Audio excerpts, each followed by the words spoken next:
Now is Dan Genter. He's CEO and Chief Investment Officer of RNC Genter Capital Management. Dan, it's good to see you. And do you just stay on the sidelines here? No, Kelly, I think you have a real opportunity here actually to do some rotation, actually get out of some of the stronger names that have held up very, very well. And then there's some very distinct weakness. This is just based on the uncertainty that's here. So I think that you can, there's some real buys right now in healthcare, which is a sector that we think has been dramatically really undervalued and clearly is not going to get hurt in this, even if the conflict escalates. I think also on the financial side, some of the, again, Bob just mentioned that some of the money centers and some of the regionals are getting hit today. And that's because they feel that now the Fed may go on hold. And if interest rates don't go up, they don't have an increase in their net interest margins. And so therefore, they're getting beat up. We don't think that necessarily is going to happen. So I think there's some good buys there. I think in healthcare, financials, you've got some significantly high dividend stocks. There's probably some you do want to stay away from. The travel industry, especially those that have European exposure, is getting hit pretty hard. There might be some domestics, frankly, that are hit a little too hard. It's not going to stop domestic travel, and that might be a buy entry. So I think that, now is a time that, I don't think you want to buy the market weakness in general necessarily, because, we just have too much uncertainty. And the market will take good news or bad news. It just won't take no news. And that's where we are right now. But I think there's some individual rotation that investors can take advantage of. But you are expecting we're going to trade a little heavy still for the next kind of weeks or however long here, maybe 5% more downside for the market as a whole. What does it say to you when the S&P sets an intraday low, a couple months later breaches that, when the NASDAQ has a 20% correction, which we often only see when there are recessions? Some other times we can kind of shake it off. But those two sort of significant milestones, what do they mean for you? Well, what they mean is market sentiment certainly near term has changed. I mean, we were dealing with a situation where it was a FOMO, fear of missing out.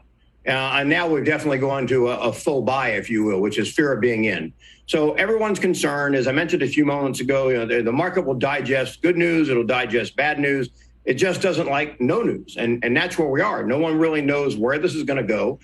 They don't know what the outcome is going to be. I think that what we can look at is, again, looking at the fundamentals in the U.S., which clearly have not changed, looking at companies that might have some near-term detriment, and then looking at those that are going to benefit. Look, this is going to be a clear long-term benefit for energy, for example, just because it's going to be a refocus on being energy efficient, being energy independent. Frankly, we're going to add about 1 million barrels a day in the next year, and we're going to be, the major exporter probably in the world. So there's companies that are going to benefit, and I think you just can't get caught up in the very short term, even though the market's going to have pressure. And frankly, one of your guests, Art Cashin, who's one of my favorites, I think mentioned it very good this morning. He said he had advice 60 years ago that someone told him, hey, kid, don't bet on the end of the world.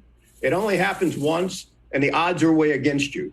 And I think that's what people have to look at right now, is just keep a cool head and look for opportunity. Fair enough, although I also like the way you put it, that you say wars always destroy value, often in unpredictable ways. And maybe that reference to European travel stocks is a reminder. People are right to be a little concerned heading into an environment like this, especially, I don't know what analogies we're supposed to draw on. So, there is, I think, some comfort in knowing, there's going to be fallout here. It's not to say that everything's going to be, hunky-dory, just fine, own stocks and don't worry about it. Well, that's absolutely right. I think people need to be cautious, and which is why I mentioned earlier, I think you just don't, jump into the water head first, but I think you can stick some toes in. And when you start to really look at things of where we're likely to be 3 years from now, there are some attractive entry points, knowing that there's just no way in the world we're going to predict the next 3 weeks, even next 3 months. We're certainly not going to predict the next 3 minutes.